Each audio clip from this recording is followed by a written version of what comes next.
Et maintenant, dans certains plans, comme le SPARS, il s'appelle SPARS 17, eh bien là, ils ont prévu la communication que devraient avoir les politiques quand les effets secondaires seraient trop difficiles à cacher.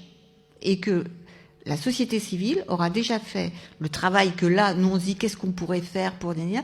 Eux, ils ont déjà prévu qu'on a fait ce travail, qu'on a fait des vidéos avec les victimes des vaccins, qu'il y a un moment donné où il y a trop de victimes visibles, avec trop de vidéos, des familles et tout, donc là, ils peuvent plus nier, qu'ils ont fait semblant de faire une commission d'enquête parlementaire, donc ils ont prévu la commission d'enquête parlementaire bidon, qui aura lieu, qui a déjà commencé, et ils ont aussi prévu que dans ce cas-là, le président de la République, dans leur plan, devra venir devant les citoyens et montrer énormément de compassion.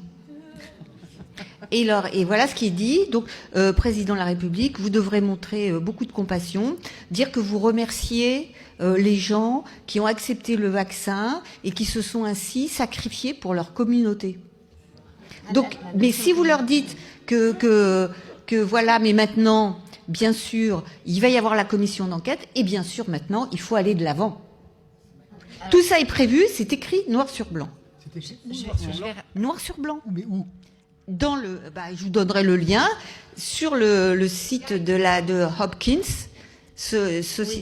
Voilà. SPARS, dossier, celui où il explique tout ça, ça s'appelle SPARS 17. Vous allez sur le site Johns Hopkins University. John Hopkins. Oui, c'est le même qui ont fait le Event 201, dont vous avez tous entendu parler. Bon, eh bien ils en ont fait avant. Event 201, c'était en 2019. En 2018, il y en a eu un autre qui s'appelle CLEDX. CLEDX, là, ils ont prévu toutes les mesures qu'ils nous ont appliquées. Parce que pendant longtemps, je me suis dit, mais d'où ils les ont sortis, ces mesures-là? Puis j'ai cherché.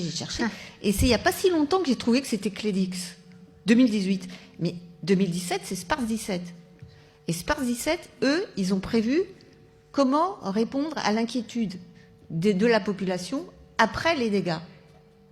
Donc tout ça est prévu. Et ce qui est prévu en 2010 par la Fondation Rockefeller, les scénarios du futur, c'est justement tout ça. C'est-à-dire une pandémie, une fausse pandémie et une solution la plus efficace. Une fausse solution.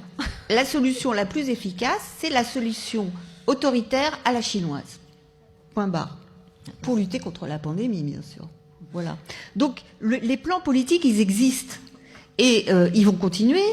Et ils ont prévu, donc l'année prochaine, de prendre la souveraineté des nations à l'OMS et que l'OMS décide des mesures en cas de pandémie et les applique directement, indépendamment de la volonté des États. Donc si les États signent le traité nouveau pandémique qui sera soumis aux États en 2024, s'ils le signent, ça veut dire qu'ils perdent la souveraineté et ils signent l'obligation d'appliquer les décisions de l'OMS dès que l'OMS le décidera. Or, il faut savoir qu'une pandémie, il y a une personne qui décide, c'est le directeur de l'OMS, qui est un ancien terroriste, voilà, qui faisait partie d'un groupe maoïste terroriste dans son pays. Eh bien, il y a lui il décide, il rencontre la personne, il n'est même pas obligé de demander l'avis de qui que ce soit, il dit, voilà, c'est une pandémie, point barre. Et là, il y a toute la machine qui se met en route.